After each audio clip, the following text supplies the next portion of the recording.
Good morning class. जय हिंद सभी को।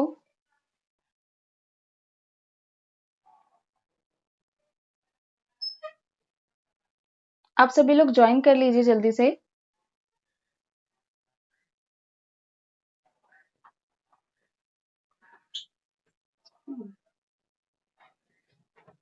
आप सभी लोग ज्वाइन कर लीजिए, क्लास स्टार्ट हो चुकी है। आज आप लोगों की करंट अफेयर्स की क्लास रहेगी। फरवरी मंथ का करंट आज इस लेक्चर में हम कवर करने वाले हैं, तो आप सभी लोग जल्दी से ज्वाइन कर लें।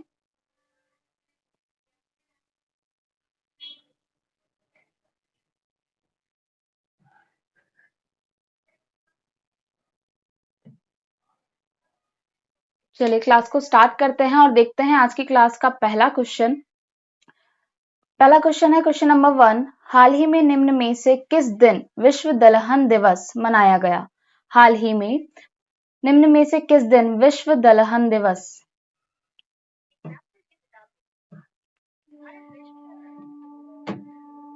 विश्व दलहन दिवस, वर्ल्ड पल्सेस डे सेलिब्रेट किया जाता है। आप लोगों को ये बताना है world pulses day was celebrated on which of the following days? Option है ऑप्शन नंबर ए 11 फरवरी, ऑप्शन नंबर बी 12 फरवरी, ऑप्शन नंबर सी 10 फरवरी, ऑप्शन नंबर डी 9 फरवरी। बताइए क्या आंसर होगा। बताइए क्या आंसर होगा।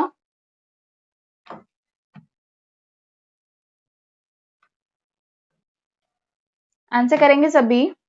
क्या आंसर होगा? वर्ल्ड पल्सेस डे कब सेलिब्रेट किया जाता है?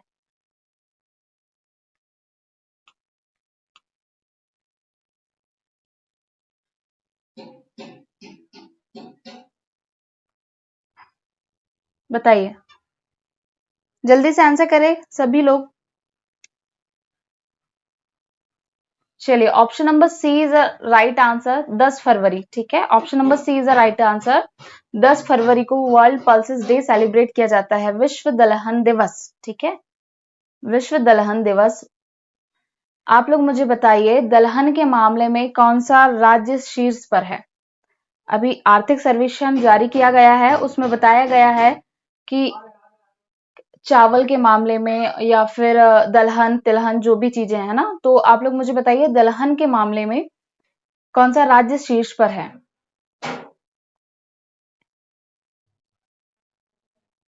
कमेंट करके बताएंगे दलहन के मामले में कौन सा राज्य शीर्ष पर है।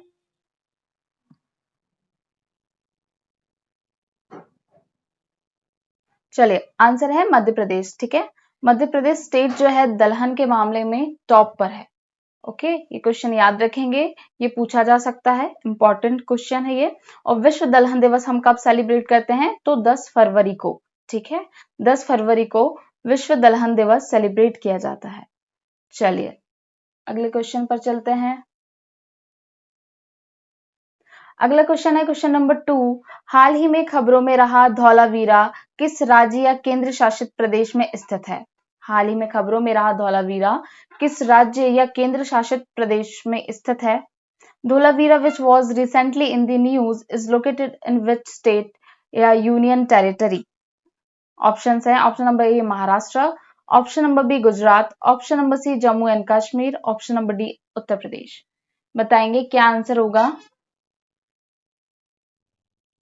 क्या आंसर होगा बताइए।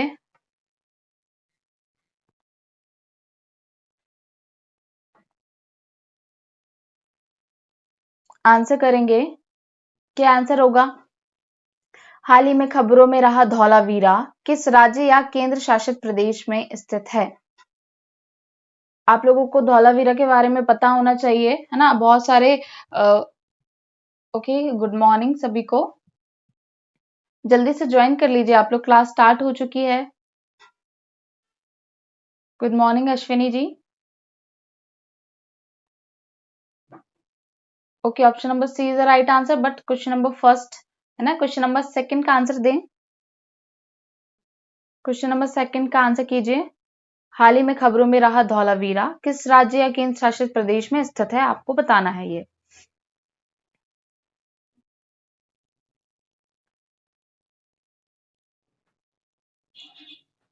देखिए ऐसे बहुत सारे स्थल हैं, है ना, लोथल, राखीगढ़ी, हड़प्पा कालीन स्थल ये हैं, ठीक है। धौलावीरा तो कहाँ पर स्थित है बताइए। इसे यूनेस्को की हेरिटेज उसमें शामिल किया गया है, इसलिए भी ये चर्चे में रहा था, है ना। तो option number B is the right answer. Okay, option number B is the right answer. Gujarat, Gujarat में है धौलावीरा। ओके, चलिए आप लोग मुझे जल्दी से कमेंट करके बताइए गुजरात की कैपिटल क्या है। जल्दी से कमेंट कीजिए, गुजरात की कैपिटल क्या है।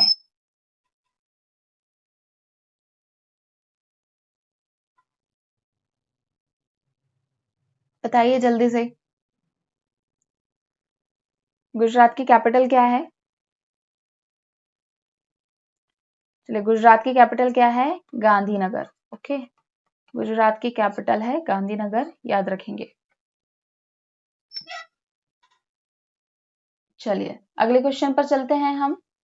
अगला क्वेश्चन है क्वेश्चन नंबर 3। हाल ही में निम्न में से किस देश ने बीमारियों का पता लगाने और सुरक्षा जांच में सुधार के लिए स्निफिंग रोबोट लॉन्च किया है। ठीक है, स्निफिंग रोबोट लॉन्च किया है। Which of the following countries has recently launched a sniffering robot to detect disease and improve safety checks. ठीक है, ऑप्शंस है सऊदी अरब, option B Qatar, option C UAE, option D Israel. बताइए क्या answer होगा।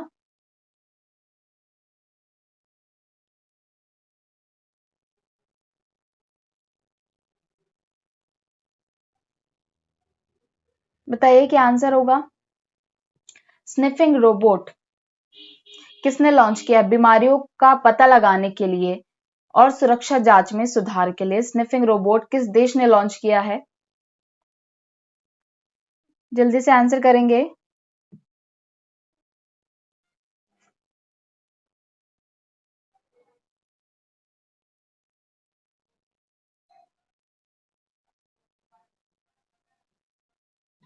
बताइए क्या आंसर होगा, जल्दी से बताएं। स्निफिंग रोबोट किसने लॉन्च किया है, सभी लोग आंसर करेंगे। देखिए आंसर गलत भी यदि आपको पता है तो आप बता दीजिए, ठीक है। सही आंसर आप लोगों को पता चल जाएगा। जो भी चीजें आपको पता है आप बता सकते हैं, लेकिन आप लोग आंसर कीजिए। आंसर गलत भी होगा तो चीजें आप लोगों को याद रहेंगी, ठीक है। जब हमारा आंसर सही होता है तो भी हमें चीजें याद हो जाती हैं, और गलत रहता है तो और ज्यादा अच्छे से याद रहती हैं। तो बताएंगे।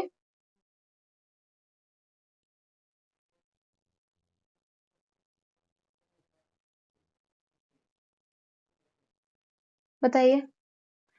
Okay, option number D, option number D is the right answer. Okay, option number D is the right answer. जिन्होंने भी आंसर डी किया है, अश्विनी जी, पंकज जी, आप लोगों का आंसर सही है। प्रिंस जी, आपका आंसर भी बिल्कुल सही है।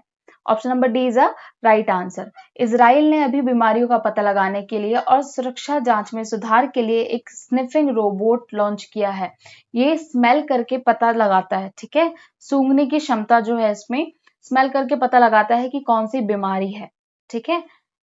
इजराइल ने इसे बनाया है, इस रोबोट को बनाया है। इसमें क्या यूज किया है, जो टिड्डी होते हैं, ठीक है, टिड्डियों के एंटीना से इसे बनाया गया है। किससे बनाया गया है, टिड्डियों के एंटीना से इसे बनाया गया है। क्योंकि जो टिड्डी होते हैं उनमें सूंघने की क्षमता बहुत ज्यादा होती है, ठीक है, वो सूंघ कर पता लगा लेते हैं, इसलिए इस रोबोट में टिड्डियों के एंटीना की सहायता ली गई है, ठीक है। तो ये फैक्ट ध्यान में रखेंगे। आप लोग मुझे बताइए इजराइल की कैपिटल क्या है। Answer D is the right answer. Israel के कैपिटल बताइए जल्दी से।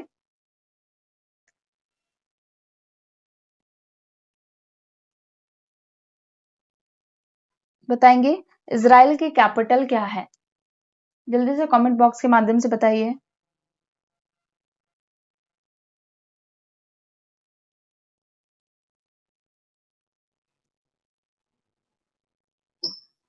Jerusalem. Okay, Ashwini ji, Jerusalem is the right answer, ठीक है। चलिए, और जो तेल अवीव आप बता रहे हैं पंकज जी, तेल अवीव जो आप बता रहे हैं वो यहाँ पर बनाया गया है, ठीक है। तेल अवीव में, इजराइल के तेल अवीव में शोधकर्ताओं ने इस रोबोट को बनाया है, ठीक है।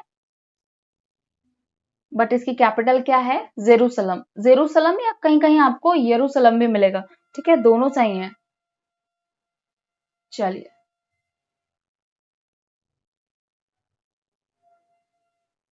चलिए अगला क्वेश्चन देखते हैं। क्वेश्चन नंबर 4, भारत के निम्न में से किस प्रदेश में हाल ही में पहली बार बहुत अधिक मात्रा में लिथियम के भंडार मिले हैं? भारत के निम्न में से किस प्रदेश में हाल ही में पहली बार बहुत अधिक मात्रा में लिथियम के भंडार मिले हैं? In which of the following states of India for the first time a large amount of lithium reserves have been found? Options है, option number 1 Kerala, option number B Jammu Kashmir, option number C Goa और option number D Karnataka. बताइए कहां पर lithium के भंडार मिले हैं?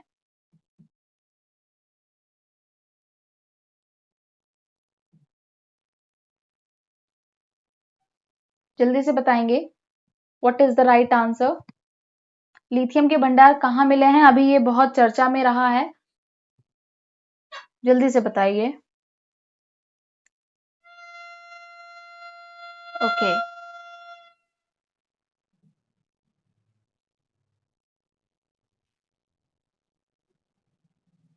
ठीक है, ऑप्शन बी सभी का आ रहा है ना? Option B is the right answer, Jammu and Kashmir में। ठीक है, देखिए जम्मू कश्मीर सभी को पता है, आप लोग मुझे पर्टिकुलर क्षेत्र का नाम बताइए,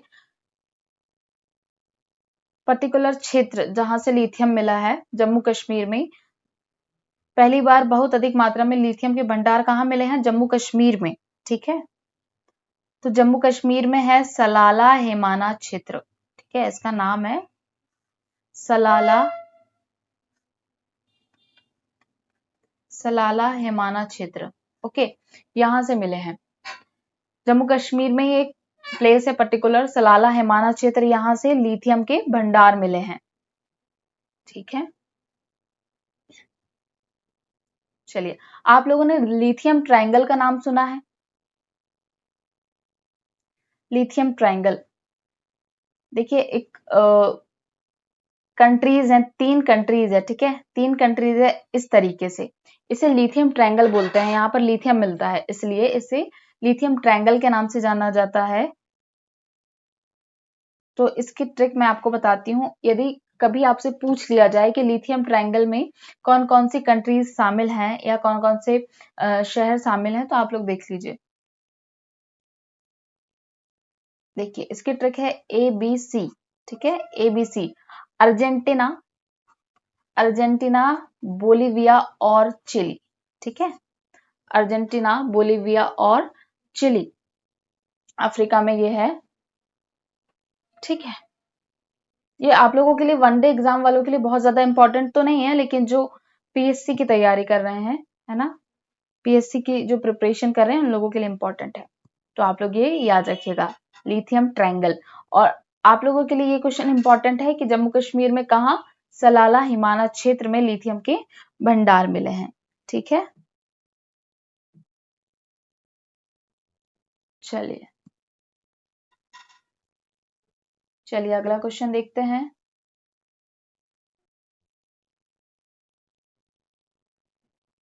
अगला क्वेश्चन है, भारत के सर्वोच्च न्यायालय के 73वें स्थापना दिवस के मुख्य अतिथि के तौर पर किस देश के मुख्य न्यायाधीश भारत आए थे?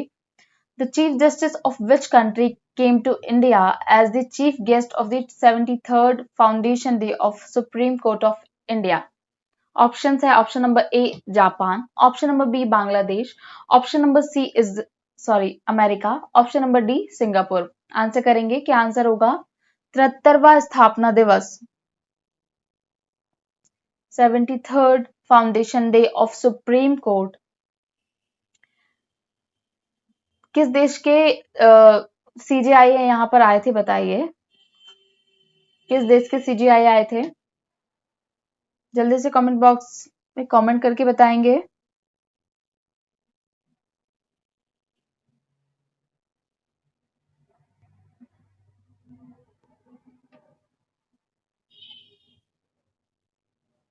बताइए, 73rd स्थापना दिवस पहली बार सुप्रीम कोर्ट ने मनाया है। ठीक है, सुप्रीम कोर्ट ने पहली बार 73rd इसका स्थापना दिवस सेलिब्रेट किया है 4 Feb को, 4 फरवरी 2023 को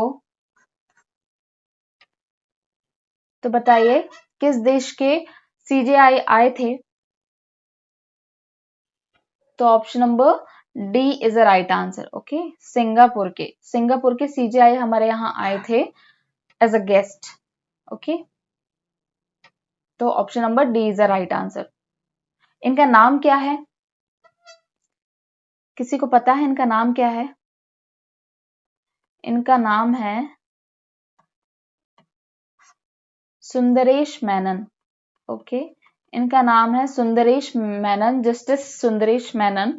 ये सिंगापुर के CGI हैं, जो कि अभी 73rd फाउंडेशन डे जो सुप्रीम कोर्ट का हम सेलिब्रेट किए हैं फर्स्ट टाइम, तब एज अ गेस्ट के तौर पर ये इंडिया आए हुए थे। ठीक है, देखिए 26 जनवरी 1950 को क्या हुआ था, आप लोगों को पता है? सभी को ये डेट पता होगी। इस दिन हम गणतंत्र दिवस मनाते हैं। 26 जनवरी को हम गणतंत्र दिवस मनाते हैं, है ना? इस दिन संविधान हमारा लागू हो गया था 26 जनवरी 1950 को। ठीक है, इसके जस्ट 2 दिन बाद 26 जनवरी को इसके जस्ट 2 दिन बाद 26 जनवरी को सुप्रीम कोर्ट बन गया।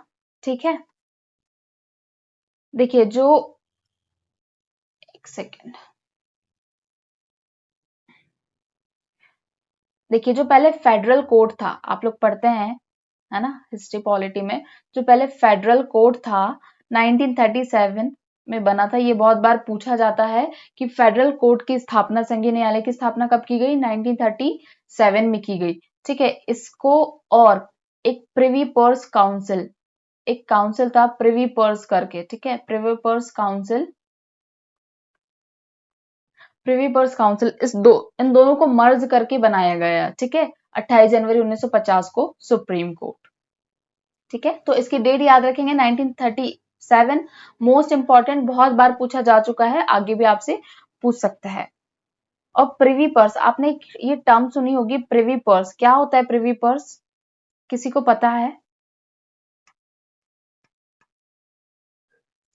प्रिवी पर्स वो होता है, देखिए पहले रियासतों को अपने उसमें शामिल करने के लिए कुछ पैसा दिया जाता था। ठीक है, कि भाई आप हमारे इसमें शामिल हो जाइए, है ना, तो कुछ पैसा दिया जाता था, उसी को कहते हैं प्रिवी पर्स। ठीक है, ये टर्म इंपॉर्टेंट है, याद रखेंगे। 1937 फेडरल कोर्ट की स्थापना याद रखेंगे। और अभी हमने 73rd फाउंडेशन डे सेलिब्रेट किया है, तो इसमें सिंगापुर के सुंदरेश मेनन, जो कि जस्टिस सुंदरेश मेनन CGI हैं वहां के, एज अ गेस्ट के तौर पर भारत आए हुए थे। ओके, चलिए अगला क्वेश्चन देखते हैं। अगला क्वेश्चन है क्वेश्चन नंबर 6। हाल ही में निम्न में से किस देश ने भीषण ऊर्जा संकट के बीच राष्ट्रीय आपदा घोषित कर दी है? Which of the following countries has recently declared a national disaster amid severe energy crisis? Options हैं Austria, option B Australia, option C दक्षिण अफ्रीका और ऑप्शन डी जर्मनी। आंसर करेंगे, क्या आंसर होगा?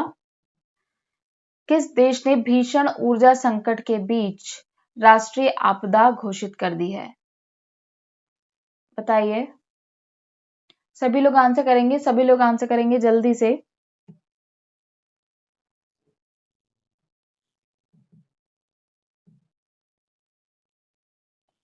क्या आंसर होगा? किस देश ने भीषण ऊर्जा संकट के बीच राष्ट्रीय आपदा घोषित कर दी है? बताइए, सभी लोग आंसर करेंगे।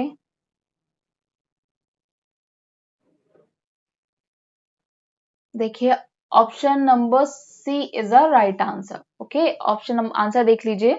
Option number C is a right answer, South Africa, दक्षिण अफ्रीका जिसे हम कह रहे हैं, साउथ अफ्रीका। साउथ अफ्रीका में भीषण ऊर्जा संकट पड़ा है। ठीक है, भीषण ऊर्जा संकट के बीच राष्ट्रीय आपदा इसने घोषित कर दी है। आप लोग मुझे बताइए, साउथ अफ्रीका के राष्ट्रपति कौन है? साउथ अफ्रीका के राष्ट्रपति कौन है? क्योंकि इन्होंने ही घोषणा की है, इसलिए ये इंपॉर्टेंट पर्सनैलिटी है। बताइए, साउथ अफ्रीका के राष्ट्रपति कौन है जिन्होंने घोषणा की है ऊर्जा संकट की? ठीक है, यहाँ पर बहुत ज्यादा बिजली की प्रॉब्लम हो रही है, लगभग 12-12 घंटे तक बिजली बंद करनी पड़ रही है ना। ऊर्जा संकट, जल संकट, सारे संकटों से प्रभावित है साउथ अफ्रीका। तो बताइए राष्ट्रपति कौन है?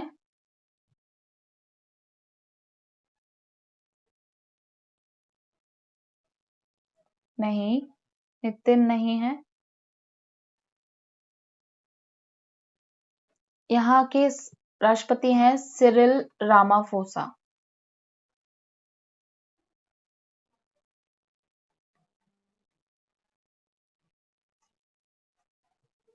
इन्होंने घोषणा की है, ठीक है, इन्होंने घोषणा की है सिरिल रामाफोसा ने ऊर्जा संकट के बीच राष्ट्रीय आपदा की, ठीक है।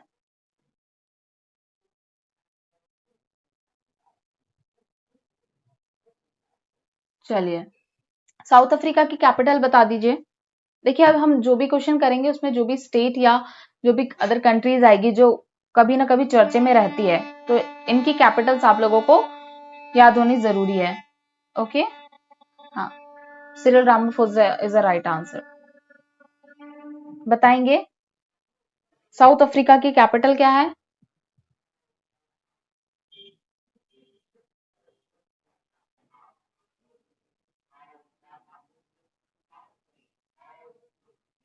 इसकी 3 कैपिटल है ना, Cape Town.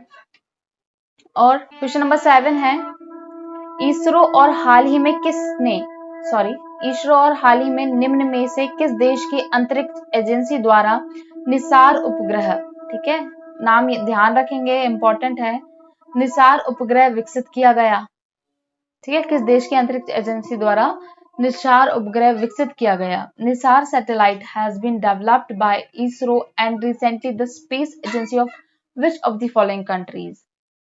Option A Israel, option B France, option C America, option D Russia. बताइए what will be the right answer of question number 7? NISAR उपग्रह इसरो के साथ किसने मिलकर लॉन्च किया है? जल्दी से आंसर करेंगे सभी, सभी लोग आंसर कीजिए। निसार उपग्रह,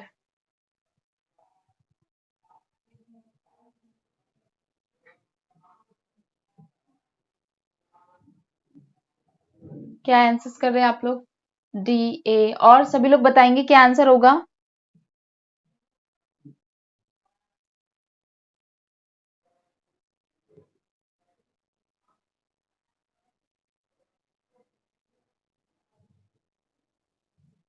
बताइए इसरो और किस देश की अंतरिक्ष एजेंसी द्वारा निसार उपग्रह विकसित किया है?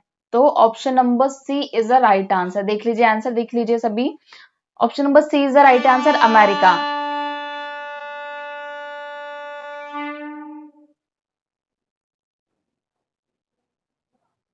ठीक है, option number C is the right answer, America. देखिए अमेरिका की कंपनी का नाम कौन सा है, एजेंसी कौन सी है अमेरिका की? जल्दी से बताइए कौन सी है? इसरो और नासा, ठीक है, national aeronautics space agency, NASA कहाँ की है? यूएसए की है, ठीक है, यूएसए की है, याद रखेंगे, और इसरो इंडिया की है, ठीक है। इन दोनों की एक joint, okay, NASA is the right answer, ठीक है, ठीक है, ये इन दोनों की एक संयुक्त परियोजना है जिसमें ये इसरो और नासा मिलकर क्या रेडी कर रहे हैं, निसार उपग्रह रेडी कर रहे हैं, जो कि एक प्रकार से ये पृथ्वी की ही निगरानी करेगा, ठीक है, पृथ्वी की निगरानी करेगा निसार उपग्रह।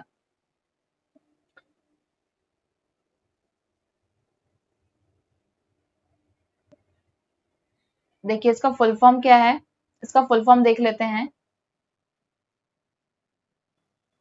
एन से है नासा, आई से है इसरो, ठीक है, NASA ISRO synthetic, NASA ISRO synthetic accreditation radar, ठीक है,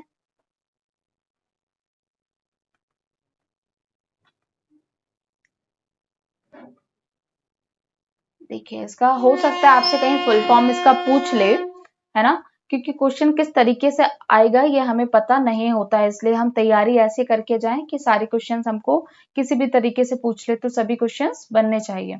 ठीक है, तो इसका फुल फॉर्म क्या हो गया निसार उपग्रह का? NASA ISRO accreditation synthetic radar.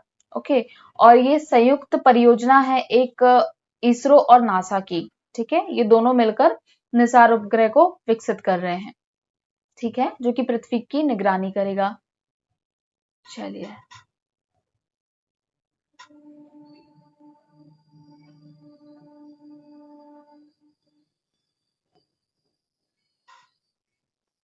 चलिए अगला क्वेश्चन देखते हैं, क्वेश्चन नंबर 8।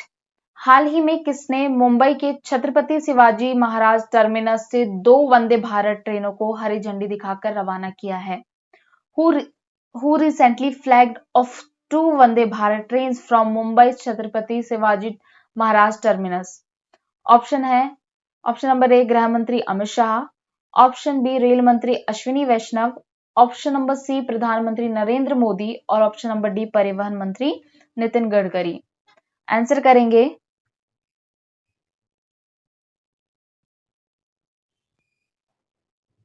आंसर करेंगे सभी?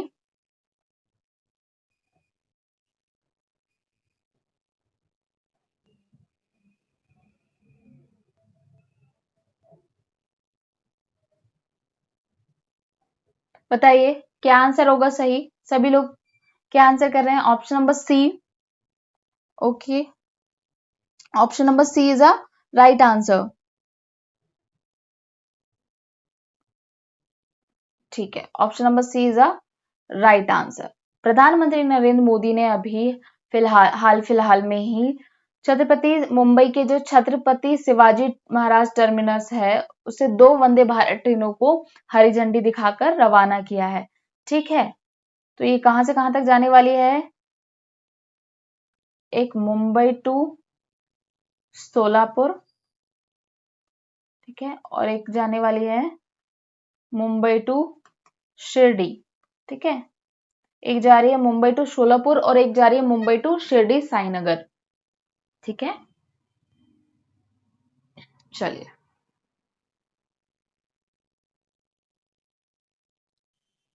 चलिए रेलवे से क्वेश्चन है तो आप लोग देखिए, रेल मंत्री अश्विनी वैष्णव सही है। ठीक है, जो भी यहाँ पर मिनिस्टर्स लिखे हैं आप लोग इन्हें एक बार पढ़ लीजिएगा। ये सभी वर्तमान में जो भी केंद्रीय मंत्री हैं ये सभी वही हैं। ठीक है, सभी के सही नाम लिखे हुए हैं, आप लोग एक बार पढ़ लीजिएगा।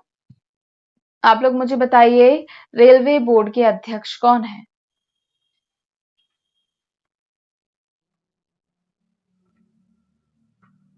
बताइए जल्दी से कमेंट करके बताइए रेलवे बोर्ड के अध्यक्ष वर्तमान में कौन है?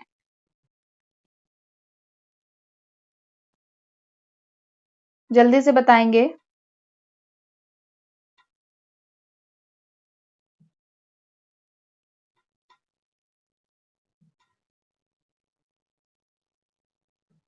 जल्दी से आंसर कीजिए। अनिल कुमार लाहौटी। ओके मंजू कुमारी जी, आपका आंसर बिल्कुल सही है। अनिल कुमार लाहौटी जो है अभी फिलहाल में ही ये बने हैं, जनवरी मंथ में भी। ओके, तो अनिल कुमार जो लाहौटी जी हैं ये वर्तमान में रेलवे बोर्ड के अध्यक्ष हैं। ठीक है, अपडेट रहना बहुत ज्यादा जरूरी है। यदि हम करंट अफेयर्स नहीं पढ़ेंगे तो जो चीजें हमने पढ़ी है पहले से हमें बस वही याद रहता है ना। आज भी बहुत सारे लोग सुनीत शर्मा लगा देते हैं जो पहले रह चुके हैं, है ना, इसलिए आप लोग याद रखेंगे 2023 में ही ये बने हैं अनिल कुमार लाहौटी जी रेलवे बोर्ड के अध्यक्ष। चलिए चलिए अगले क्वेश्चन पर चलते हैं। अगला क्वेश्चन है क्वेश्चन नंबर 9। वैश्विक दुग्ध उत्पादन में 24% के योगदान के साथ निम्न में से कौन सा देश शीर्ष पर है? Which of the following countries tops the list with a contribution of 24% to global milk production? ठीक है, ऑप्शन है option number A Brazil, option number B New Zealand, option number C Bharat और ऑप्शन नंबर डी अमेरिका। क्या answer होगा? दुग्ध उत्पादन में, वैश्विक दुग्ध उत्पादन में टॉप पर कौन है? आप लोगों को ये बताना है। 24% के साथ देखिए कहीं कहीं आपको शायद नेट में ये 23% मिल सकता है ना। तो 23 और 24% लगभग, आप कंफ्यूज मत होइएगा। आंसर करेंगे टॉप पर कौन है, ये ज्यादा इंपॉर्टेंट है कि टॉप पर कौन है। ठीक है, तो सभी का आंसर ऑप्शन नंबर सी आ रहा है। यदि सभी का आंसर सी आ रहा है तो option number C is the right answer, India. ठीक है, जो भारत है वैश्विक दुग्ध उत्पादन में पूरे विश्व में 24% के योगदान के साथ टॉप पर है। सबसे ज्यादा दुग्ध उत्पादन हमारे भारत में ही होता है। कहां पर होता है? भारत में। ठीक है, देखिए सभी को पता है, सभी ने सुना होगा भारत टॉप पर है। आप लोग मुझे बताइए सेकंड नंबर पर कौन है, क्योंकि एग्जामिनर जो होता है वो क्या करता है कि जो चीज सभी लोग पढ़ते हैं वो क्वेश्चन में नहीं देता है ना। हो सकता है आपसे वो सेकंड चॉइस पूछ ले। तो आप लोग मुझे बताइए सेकंड नंबर पर कौन है, जल्दी से बताइए सेकंड नंबर पर कौन है। वैश्विक दुग्ध उत्पादन में सेकंड नंबर पर कौन है? यदि आपसे क्वेश्चन बनाकर पूछ लिया जाए कि वैश्विक दुग्ध उत्पादन में दूसरे नंबर पर कौन सा देश है? नहीं, और बताइए, ट्राई कीजिए, सभी लोग ट्राई कीजिए जल्दी से।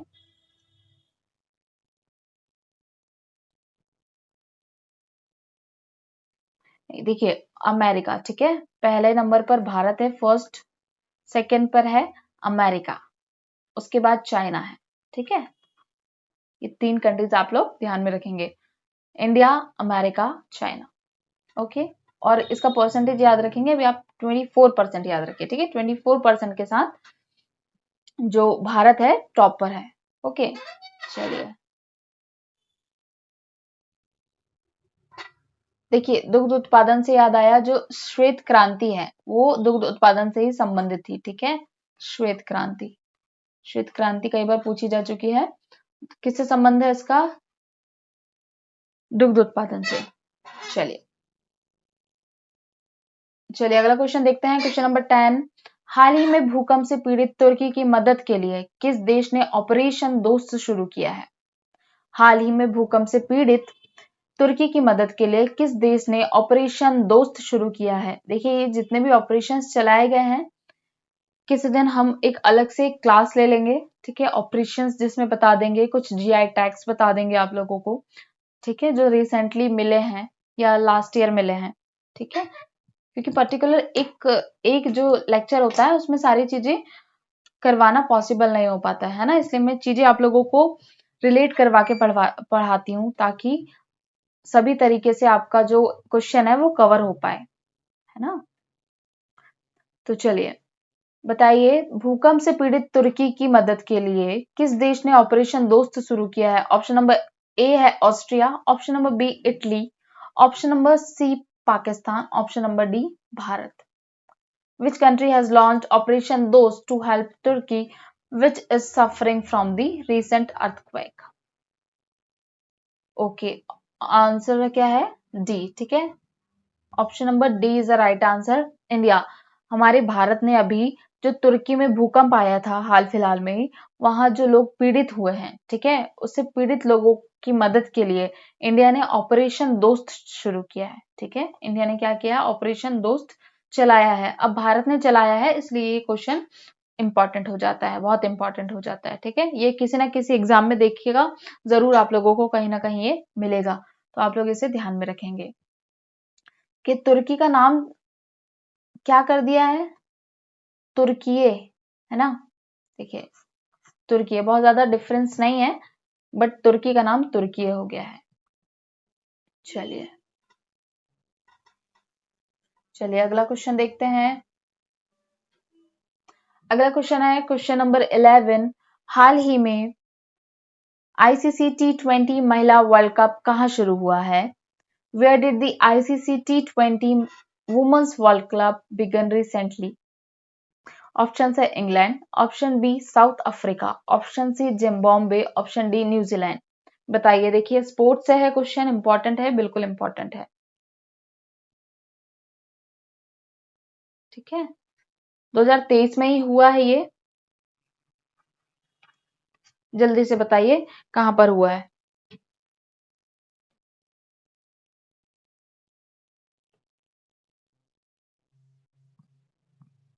और सभी लोग ट्राई करें, सभी बताएं आंसर क्या होगा। आईसीसी T20 महिला विश्व कप।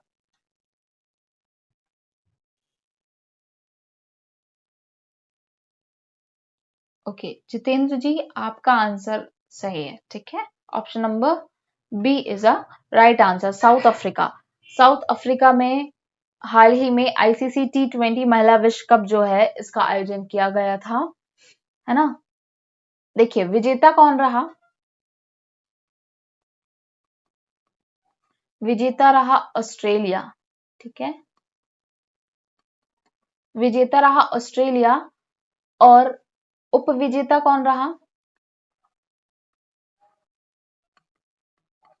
उपविजेता रहा साउथ अफ्रीका, ठीक है। जहां पर ये हुआ, तो इसको आपको बहुत ज्यादा याद रखने की आवश्यकता नहीं पड़ेगी। देखिए जहां पर ये हुआ वही देश जो है उपविजेता रहा, साउथ अफ्रीका। लेकिन जो विनर रहा इसको आप लोगों को ये इंपॉर्टेंट है, याद रखना है। विनर कौन रहा, ऑस्ट्रेलिया रहा, और उपविजेता रहा साउथ अफ्रीका, ठीक है। कौन सा संस्करण था, जल्दी से बताइए, कमेंट कीजिए। आईसीसी T20 महिला विश्व कप कौन सा संस्करण था। देखिए 10 to 26 फेब तक ये चला, ओके, 10 से 26 फरवरी तक साउथ अफ्रीका में इसका आयोजन किया गया था। ऑस्ट्रेलिया विजेता रहा, उपविजेता रहा साउथ अफ्रीका। लास्ट क्वेश्चन बताइए कौन सा।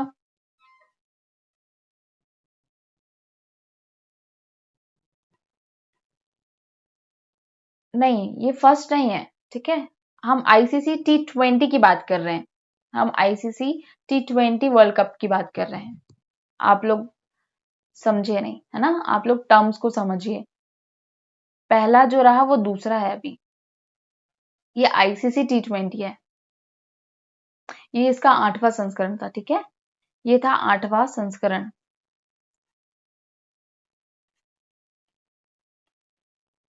जो आप लोग बता रहे हैं फर्स्ट वाला, अगले लेक्चर में वो क्वेश्चन भी आएगा, लेकिन वो आईसीसी T20, ये आईसीसी T20 है, ठीक है।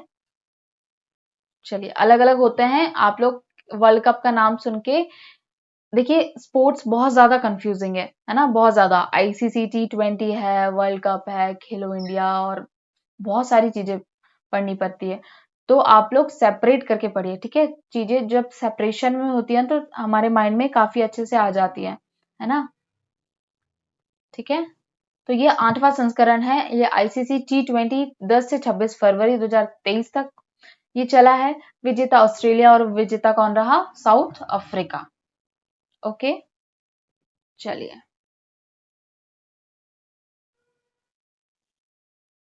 चलिए अगला क्वेश्चन देखते हैं। अगला क्वेश्चन है, हाल ही में किस पेमेंट बैंक ने छोटे व्यवसायों के लिए विज खाता लॉन्च किया है। हाल ही में किस पेमेंट बैंक ने छोटे व्यवसायों के लिए विज खाता लॉन्च किया है।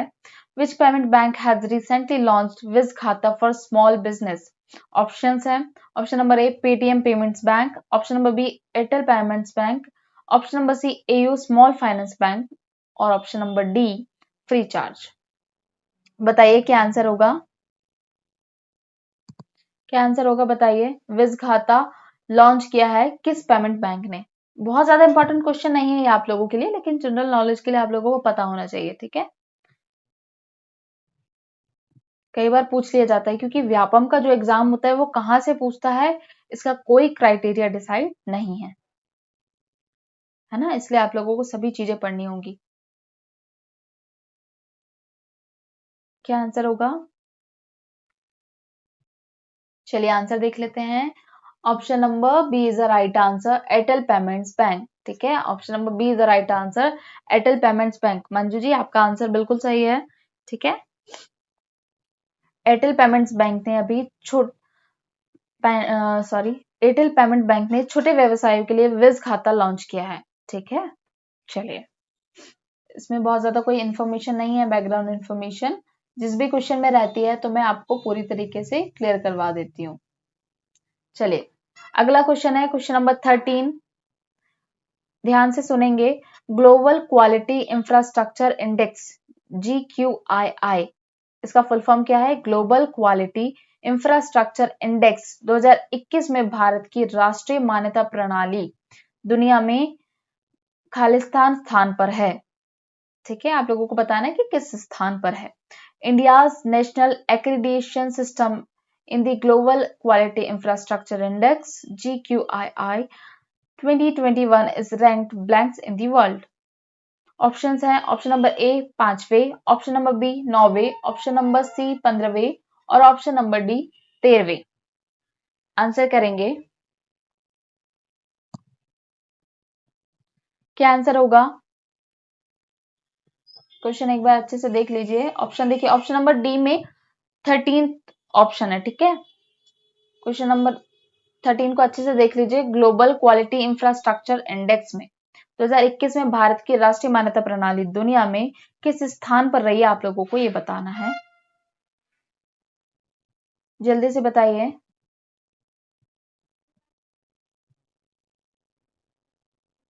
इंफ्रास्ट्रक्चर के मामले में वैश्विक गुणवत्ता सूचकांक है ये। ठीक है, तो बताइए कौन से नंबर पर है? 2021 में भारत की राष्ट्रीय मान्यता प्रणाली दुनिया में कौन से स्थान पर है? ऑप्शन नंबर देखिए, option number A is the right answer. ठीक है, option number A is the right answer. 5वें स्थान पर है। कौन से स्थान पर है? 5वें स्थान पर है। GQII, आप लोग इसका फुल फॉर्म बहुत अच्छे से याद रखिएगा, क्योंकि हो सकता है आपसे पूछ ले। ग्लोबल क्वालिटी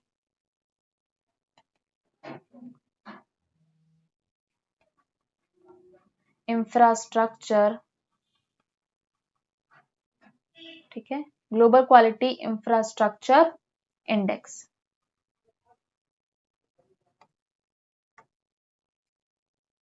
ठीक है, इसका फुल फॉर्म क्या है? Global quality infrastructure index. या फिर आप लोगों को यदि फुल फॉर्म देकर ना पूछे तो केवल इतना पूछ सकता है, GQII में भारत की रैंक क्या है 2021 में, तो 5वें नंबर पे है। ठीक है, कंफ्यूज नहीं होंगे, फुल फॉर्म और शॉर्ट फॉर्म दोनों पढ़ के जाएंगे।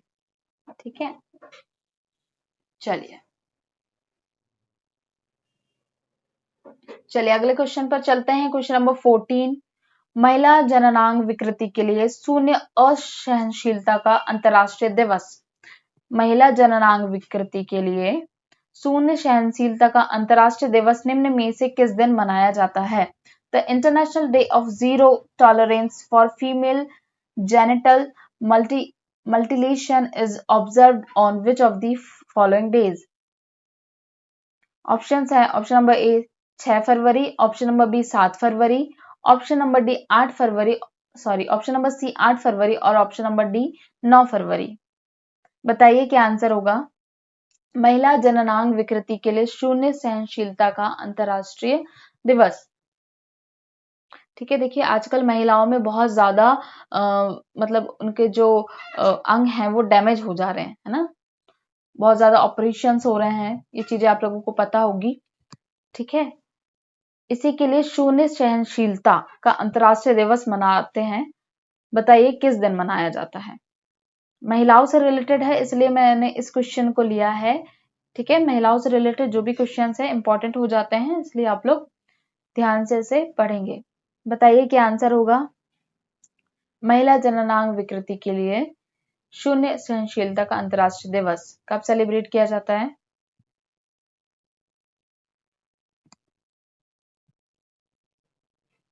बताएंगे, आंसर करेंगे सभी लोग।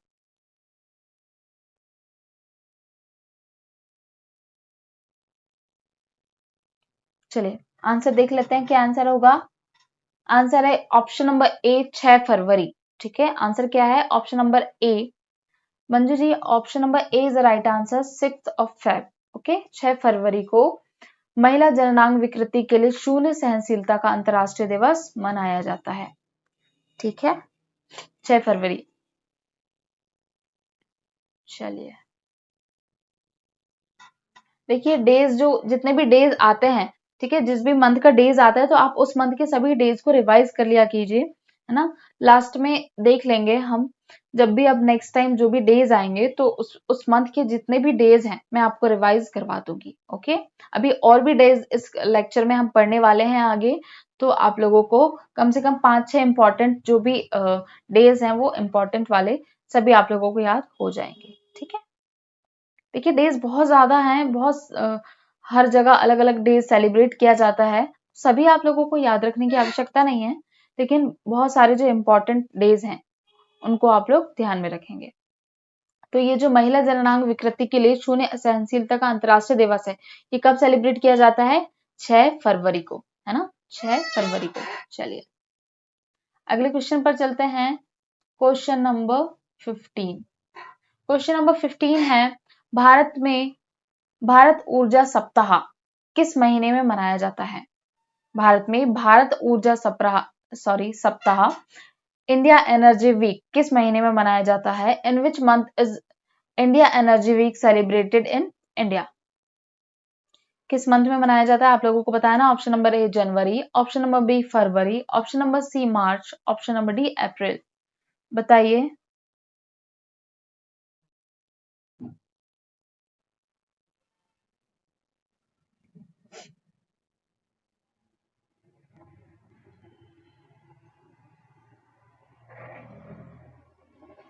जल्दी से आंसर करेंगे सभी लोग, कमेंट कीजिए सभी। ऊर्जा सप्ताह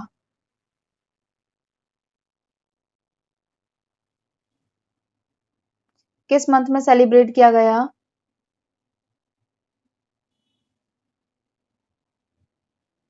जल्दी से सभी लोग बताइए क्या आंसर होगा। भारत में भारत ऊर्जा सप्ताह इंडिया एनर्जी वीक किस महीने में मनाया जाता है?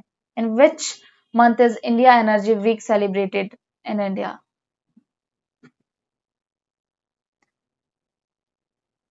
देखिए option number B is the right answer. Okay, फरवरी।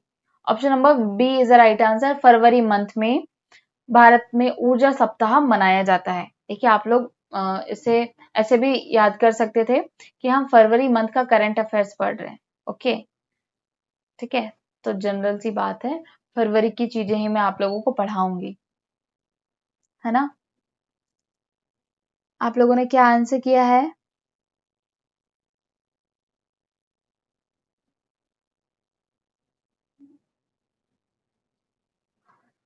ठीक है, चलिए ऊर्जा सप्ताह कब मनाया गया? फरवरी में। ओके, चलिए अगला क्वेश्चन देखते हैं। अगला क्वेश्चन है, सबसे अधिक चंद्रमा वाला ग्रह हाल ही में निम्न में से कौन सा बन गया है? सबसे अधिक चंद्रमा वाला ग्रह हाल ही में निम्न में से कौन सा बन गया है? Which of the following has recently become the planet with the highest moon? Option A बृहस्पति, ऑप्शन बी शनि, ऑप्शन सी मंगल, ऑप्शन डी शुक्र। बताइए।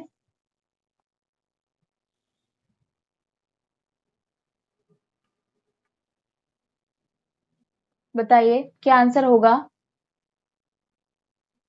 सबसे अधिक चंद्रमा वाला ग्रह,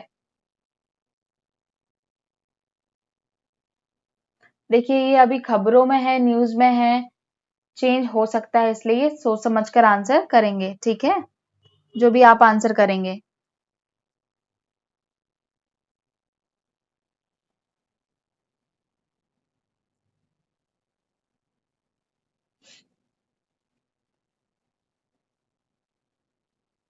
सबसे अधिक चंद्रमा वाला ग्रह,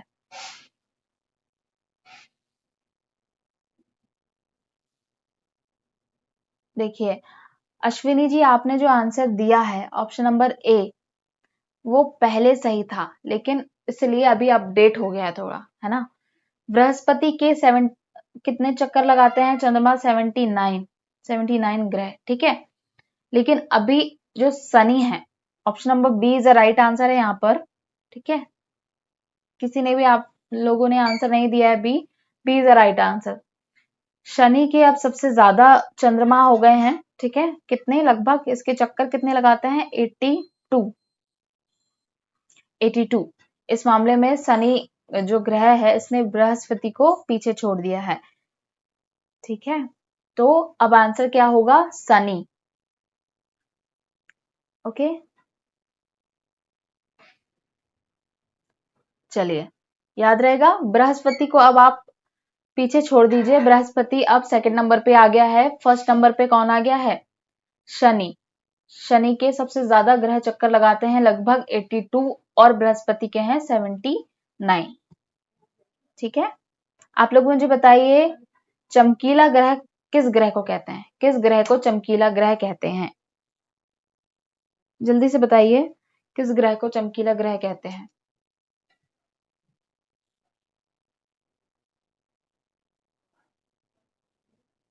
जल्दी से बताइए।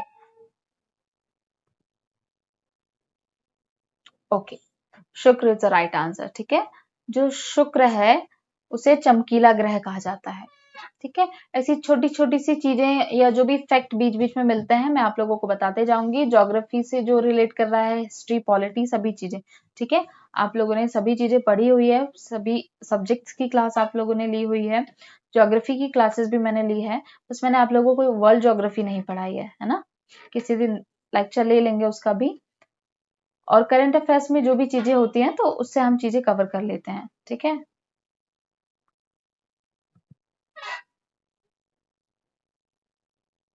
हाँ ठीक है, मंगल ग्रह को लाल ग्रह कहते हैं।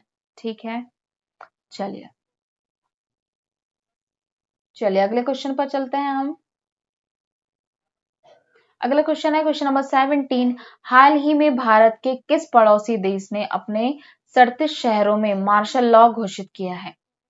हाल ही में देश के किस पड़ोसी देश ने अपने 37 शहरों में, कितने शहरों में, 37 शहरों में मार्शल लॉ घोषित किया है।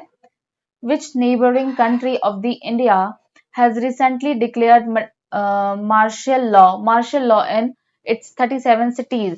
ऑप्शन है, option number A Pakistan, option B Myanmar, option C Bangladesh, option D Sri Lanka. क्या आंसर होगा बताइए, किस देश ने अपने 37 शहरों में मार्शल लॉ घोषित किया है। देखिए मार्शल लॉ में जो सारी शक्तियां होती हैं वो सेना के पास आ जाती हैं। ठीक है, सारी शक्तियां किसके पास आ जाती है, सेना के पास आ जाती है।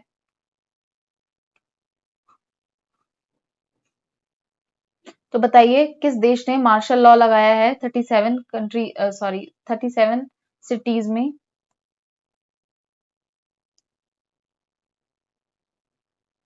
सभी लोग आंसर करेंगे, सभी लोग बताएंगे, जल्दी से बताइए।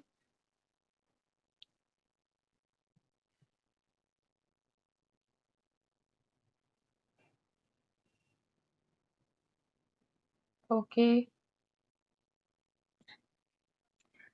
बट आंसर देख लेते हैं। आंसर है ऑप्शन नंबर बी। ठीक है, option number B is the right answer, Myanmar. Myanmar ने अभी 37 सिटीज में मार्शल लॉ लगाया है। ठीक है, किसने लगाया है, म्यांमार ने लगाया है। आप लोग मुझे जल्दी से बताइए म्यांमार की कैपिटल क्या है।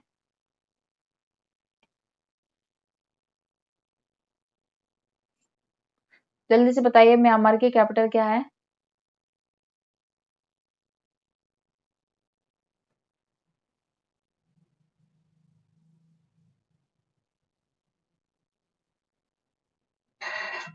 म्यांमार की कैपिटल,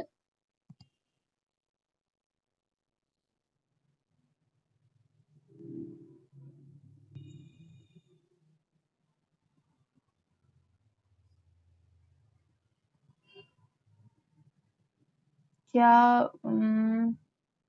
नहीं, देखिए इसकी कैपिटल है नैपिडो, बोलते हैं उससे। ठीक है, क्या बोलते हैं, नैपिडो। प्रोनाउंसिएशन सभी का अलग अलग हो सकता है बट नैपिडो इसकी कैपिटल है। इसे, इसका पुराना नाम है वर्मा। ठीक है, बहुत जगह आप हिस्ट्री पॉलिटी जहां पर भी पढ़ेंगे आप वर्मा के नाम से इसे पढ़ेंगे। ठीक है, चलिए तो Myanmar is a right answer. चलिए अगला क्वेश्चन देखते हैं हम। क्वेश्चन नंबर 18 है, हाल ही में केंद्रीय मंत्री भूपेंद्र यादव ने कहा आर्द्र भूमि बचाओ अभियान शुरू किया है। Where has Union Minister Bhupendra Yadav recently launched the Save Wetlands campaign? Option A Maharashtra, option B Goa, option C Kerala, option D Karnataka. बताइए क्या आंसर होगा। केंद्रीय मंत्री भूपेंद्र यादव ने कहा आर्द्र भूमि बचाओ अभियान शुरू किया है। बताइए आंसर करेंगे। सभी लोग आंसर करेंगे जल्दी से। केंद्रीय मंत्री भूपेंद्र यादव ने कहा आर्द्र भूमि बचाओ अभियान शुरू किया है? जल्दी से कमेंट कीजिए।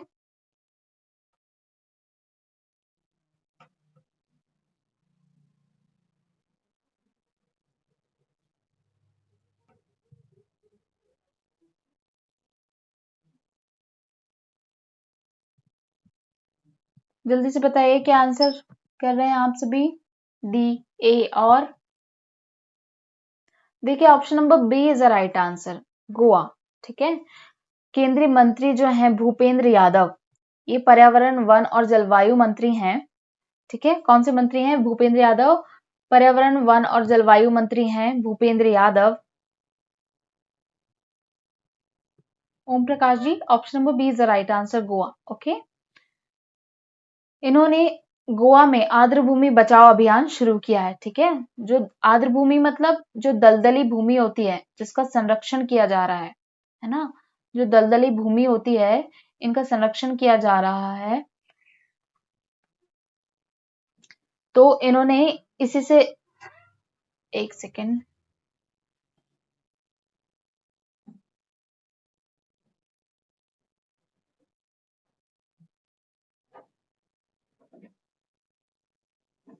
चलिए आंसर क्या है? Option number B is the right answer, Goa. ठीक है, आर्द्र भूमि बचाओ अभियान किन्होंने शुरू किया है? तो केंद्रीय मंत्री भूपेंद्र यादव, ये पर्यावरण वन और जलवायु मंत्री हैं, इन्होंने शुरू किया है। ठीक है, कहां से किया है? गोवा से। चलिए मुझे बताइए आप लोग कि आप लोगों ने रामसर साइट के बारे में सुना होगा। रामसर साइट सुना है सभी ने? इसमें शामिल करते हैं दलदली भूमि, जो आर्द्र भूमियां होती हैं हम इसमें शामिल करते हैं रामसर साइट्स में। कब से कर रहे हैं? 1971 में इसकी स्थापना हुई थी रामसर साइट की। ठीक है, आर्द्र भूमि इसमें हम आर्द्र भूमि ऐड करते हैं इसमें। ठीक है, इसमें इसका क्या करते हैं? संरक्षण करते हैं। आर्द्र भूमि का संरक्षण किया जाता है रामसर साइट में। 1971 से ये हो रहा है। आप लोग मुझे बताइए वर्ल्ड वेटलैंड डे कब सेलिब्रेट किया जाता है? इंपॉर्टेंट डे है वर्ल्ड वेटलैंड्स डे। बताइए वर्ल्ड वेटलैंड डे कब सेलिब्रेट किया जाता है?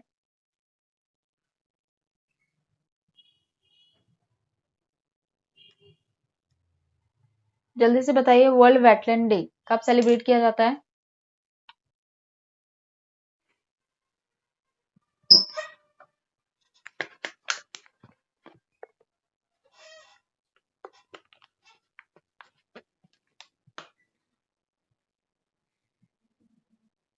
वर्ल्ड वेटलैंड डे जल्दी से बताइए। देखिए 2 फरवरी को, ठीक है, देखिए एक मंथ, एक डे आपको और मिल गया फरवरी में। ठीक है, तो 2 फरवरी को क्या सेलिब्रेट किया जाता है? World wetland day. आर्द्र भूमियों के संरक्षण के लिए विश्व दिवस है ये। ठीक है, आर्द्र भूमियों के संरक्षण के लिए विश्व दिवस है। लोगों में जागरूकता फैलाने के लिए कि आप आर्द्र भूमि का संरक्षण कीजिए, है ना। इसके लिए 2 फरवरी को वर्ल्ड वेटलैंड डे सेलिब्रेट किया जाता है। ठीक है, चलिए, और ये अभियान भी याद रखेंगे, आर्द्र भूमि बचाओ अभियान गोवा से शुरू किया गया है। किसने शुरू किया है? पर्यावरण वन और जलवायु मंत्री भूपेंद्र यादव जी ने। चलिए अगला क्वेश्चन है क्वेश्चन नंबर 19। हाल ही में किस राज्य में एशिया का सबसे बड़ा हेलीकॉप्टर कारखाना खोला गया है? देखिए एशिया का सबसे बड़ा है ये, कैसा है? एशिया का सबसे बड़ा कारखाना है। एशिया का सबसे बड़ा कारखाना है। In which state has Asia's largest helicopter factory been opened recently? Option number A है Andhra Pradesh, option number B Telangana, option number C Karnataka, option number D Uttar Pradesh. बताइए क्या आंसर होगा। अश्विनी जी आप पूछ रहे हैं क्यों किया जाता है? आप क्वेश्चन नंबर 18 की बात कर रहे हैं?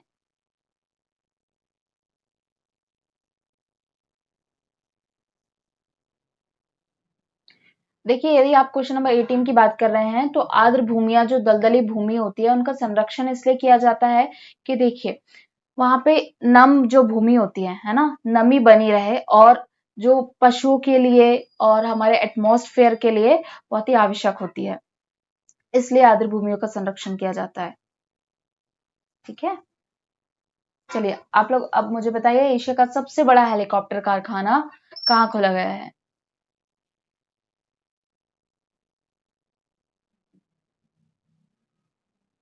Okay, option number C is the right answer. ठीक है, जिन्होंने भी आंसर दिया है, अवनीश जी आपका आंसर बिल्कुल सही है। Option number C is the right answer, Karnataka. Karnataka में एशिया का सबसे बड़ा हेलीकॉप्टर कारखाना खोला गया है। एशिया का सबसे बड़ा है इसलिए इंपॉर्टेंट है, याद रखेंगे। एशिया का सबसे बड़ा हेलीकॉप्टर कारखाना कहाँ खोला गया है? कर्नाटक में खोला गया है। ठीक है, चलिए इसमें बहुत ज्यादा इंफॉर्मेशन की आवश्यकता नहीं है, सिंपल क्वेश्चन है, ये क्वेश्चन घुमाकर भी नहीं आ सकता है ना। तो एशिया का सबसे बड़ा हेलीकॉप्टर कारखाना कहां पर? कर्नाटक पर। ओके, चलिए चलिए अगला क्वेश्चन है क्वेश्चन नंबर 20।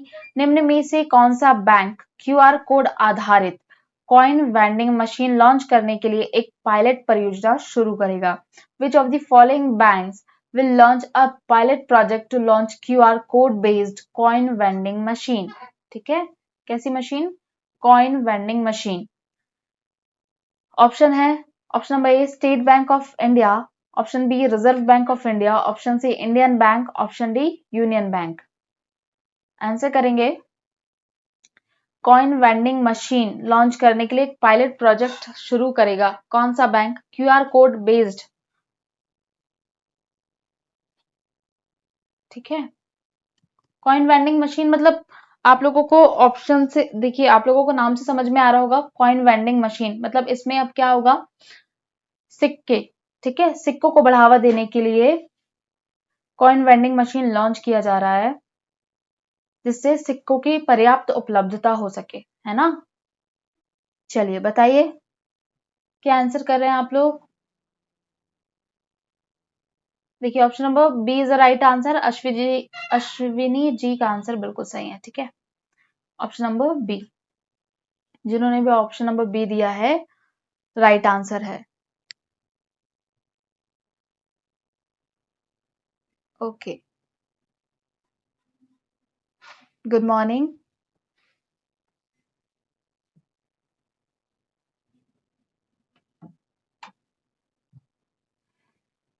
चलिए रिजर्व बैंक ऑफ इंडिया ने क्या किया है? बैंक क्यूआर कोड आधारित कॉइन वेंडिंग मशीन लॉन्च की है। ठीक है, ये एक पायलट प्रोजेक्ट ये अभी शुरू करने वाला है सिक्कों को बढ़ावा देने के लिए, सिक्कों की पर्याप्त उपलब्धता के लिए। ठीक है,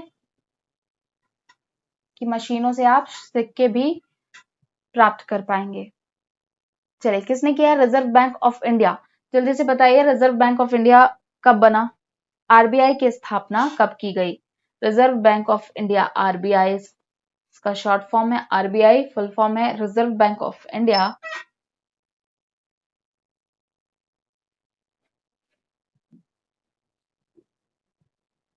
बताइए जल्दी से कब इसकी स्थापना की गई? Okay, 1935 is the right answer.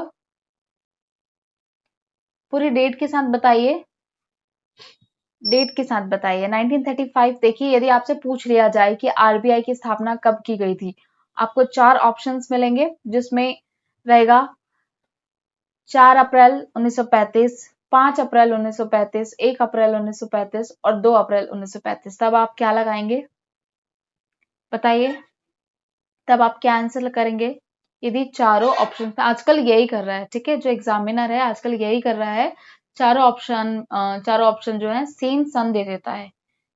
ठीक है, और सन याद करना मुश्किल होता है।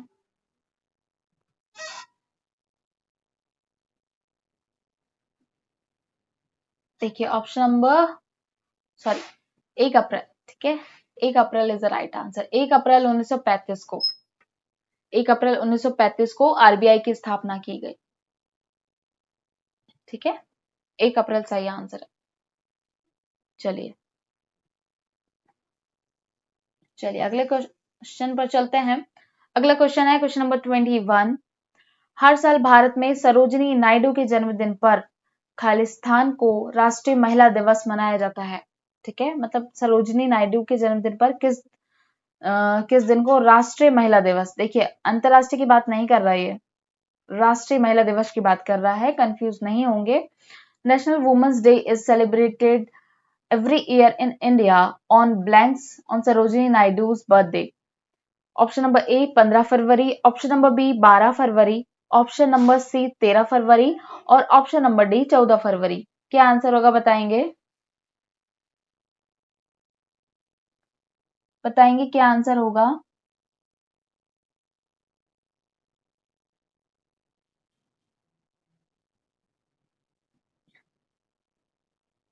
किस दिन सरोजिनी नायडू का बर्थडे होता है, इसी दिन राष्ट्रीय महिला दिवस सेलिब्रेट किया जाता है। देखिए राष्ट्रीय है ये, ठीक है,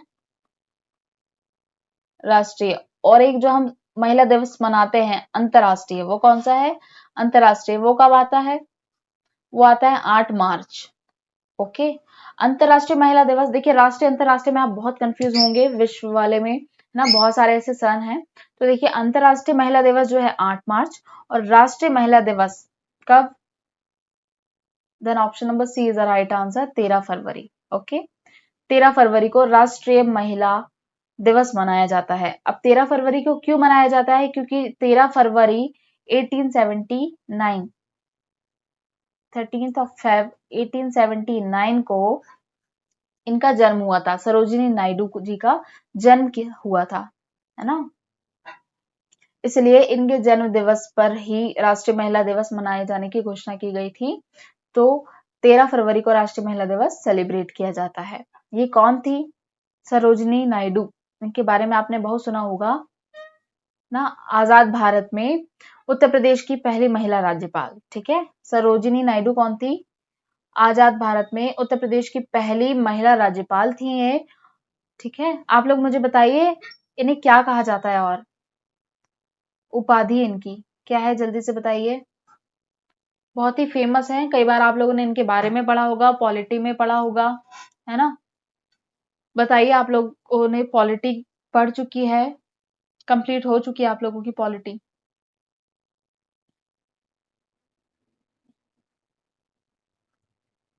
इनकी उपाधि क्या है, किस नाम से और इन्हें जाना जाता है, जल्दी से बताएंगे। नाइटिंगेल,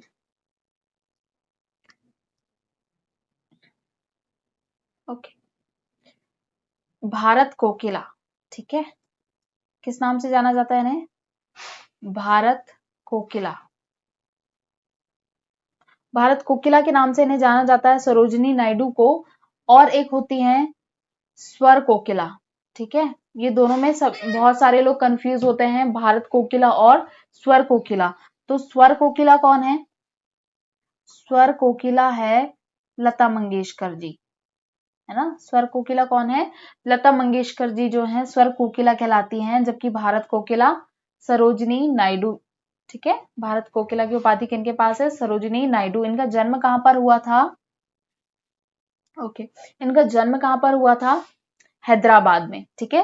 13th ऑफ फेब 1879 को हैदराबाद आंध्र प्रदेश में इनका जन्म हुआ था, याद रखेंगे। और सबसे इंपॉर्टेंट फैक्ट इनके लिए ये है, एक तो भारत कोकिला और दूसरा कि ये आजाद भारत में उत्तर प्रदेश की पहली महिला राज्यपाल बनी थी, ठीक है। चलिए अगला क्वेश्चन देखते हैं। अगला क्वेश्चन है, हाल ही में विश्व रेडियो दिवस निम्न में से किस दिन को मनाया गया है? देखिए इस लेक्चर में बहुत सारे दिवस आ गए हैं, तो आप लोग अब कंफ्यूज मत होइएगा, ठीक है। बहुत सारे दिवस आ गए हैं, आप लोगों को ज्यादा याद रखने की आवश्यकता नहीं पड़ेगी यदि आप लोग लेक्चर अच्छे से देख रहे हैं। एक बार पीडीएफ जब अपलोड होती है तो आप लोग एक बार पीडीएफ चेक कर लिया कीजिए, उसके बाद आप लोगों को पढ़ने की आवश्यकता नहीं है।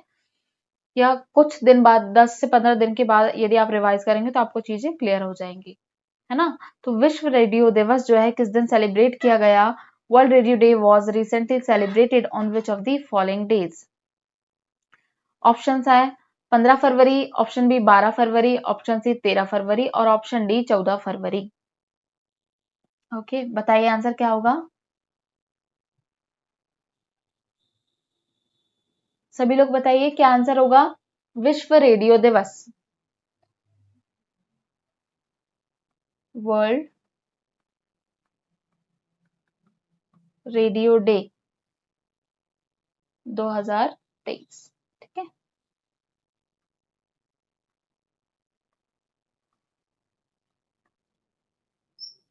देखिए option number C is the right answer. Avneesh ji आपने बिल्कुल सही आंसर दिया है। 13 फरवरी को विश्व रेडियो दिवस सेलिब्रेट करते हैं। ठीक है, विश्व रेडियो दिवस सेलिब्रेट करने की आवश्यकता क्यों पड़ी? क्योंकि देखिए आजकल चलन में रेडियो जो है, देखिए सबसे बड़ा संचार का माध्यम था ये पहले, है ना। पहले के जमाने में रेडियो जो है सबसे बड़ा संचार का माध्यम था। लेकिन अब जो नया जो जनरेशन आ गई है इसमें बहुत सारी टेक्नोलॉजी आ गई है, बहुत सारी चीजें डेवलप की गई हैं जिससे कि रेडियो जो है चलन में कम हो गया है ना। रेडियो का चलन कम हो गया है। तो रेडियो के महत्व को बताने के लिए, उसे बढ़ावा देने के लिए रेडियो दिवस, विश्व रेडियो दिवस सेलिब्रेट किया जाता है। ओके, तो वर्ल्ड रेडियो डे 2023 की थीम क्या है आप लोग मुझे बताइए, जल्दी से बताइए।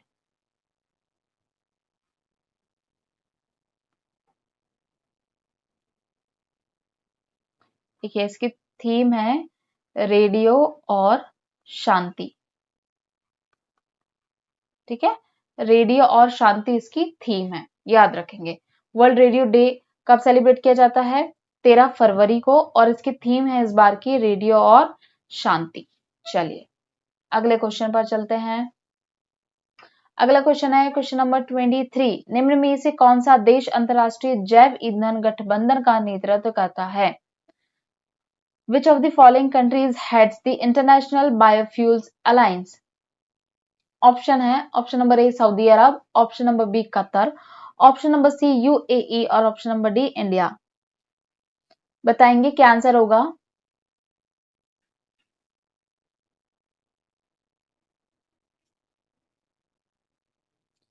कौन सा देश अंतरराष्ट्रीय जैव ईंधन गठबंधन का नेतृत्व करता है? सभी लोग आंसर कीजिए जल्दी से।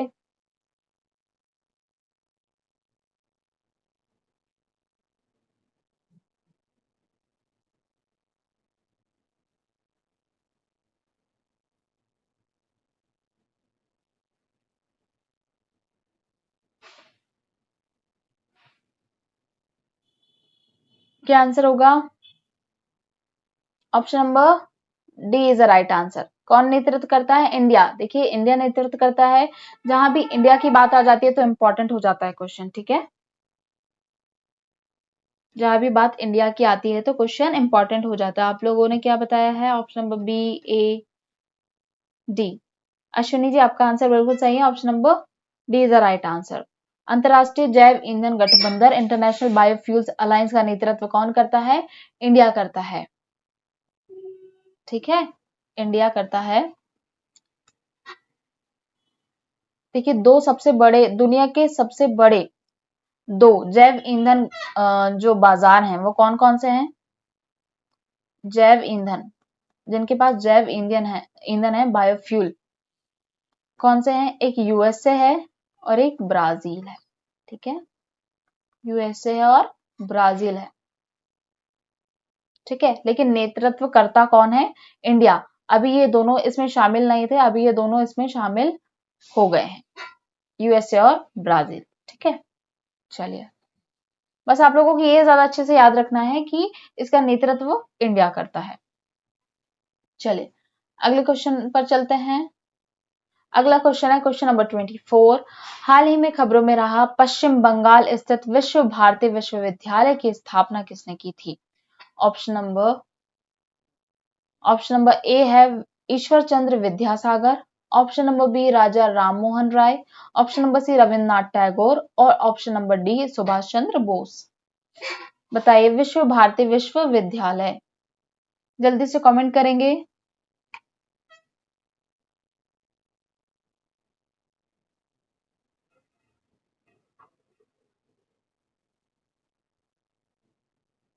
बताइए क्या आंसर होगा। ऑप्शन नंबर सी, है ना, option number C is the right answer, Rabindranath Tagore ji. Rabindranath Tagore ji ने जो पश्चिम बंगाल में शांति निकेतन में, कहां पर, शांति निकेतन में 1921 को, ठीक है, 1921 को इसकी स्थापना की थी।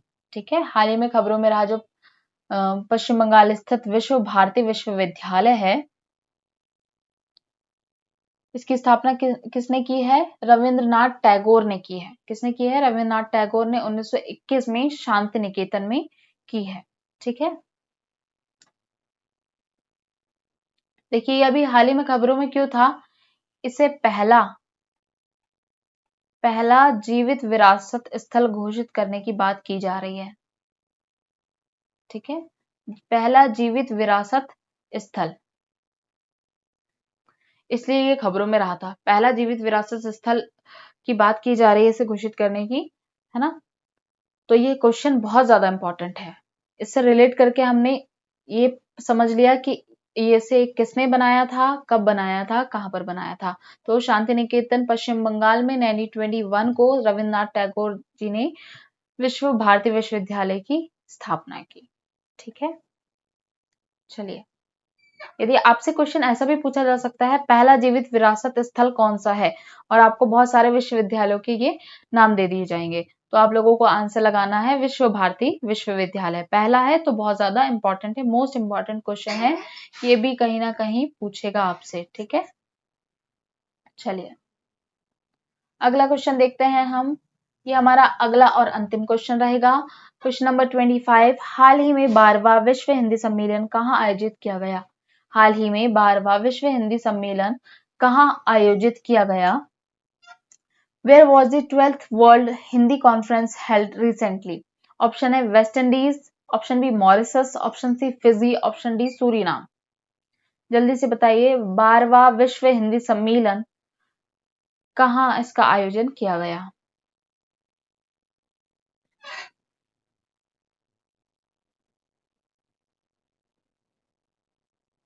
सी। ओके, सभी का आंसर सी आ रहा है। ठीक है, सभी का आंसर सी आ रहा है, then C is the right answer, Fiji.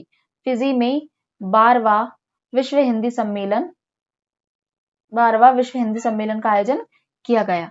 ठीक है, फिजी में। आप लोग मुझे बताइए 11वां कहाँ किया गया था? 11वां कब किया गया था? 11वां कब किया गया था?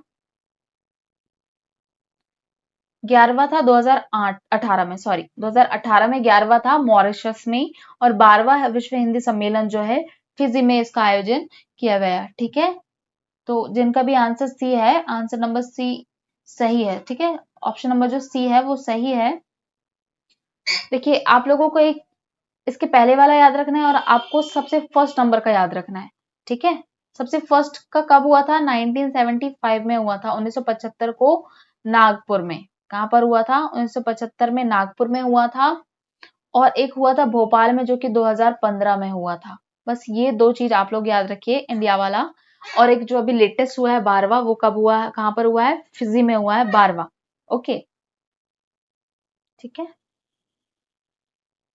चलिए, और 11वां 2018 में। ठीक है, लगभग 5 साल बाद ये इसका आयोजन किया गया। कितने साल बाद? 5 साल बाद इसका आयोजन किया गया है, 12वां विश्व हिंदी सम्मेलन। ठीक है, चलिए तो आज के लिए बस इतना ही, है ना। आज के लिए बस इतना ही। कैसा लगा लेक्चर आप लोग कमेंट बॉक्स के माध्यम से जरूर बताइए। मिलते हैं अगले लेक्चर में। ठीक है, क्लास को एंड करते हैं। देखने के लिए धन्यवाद।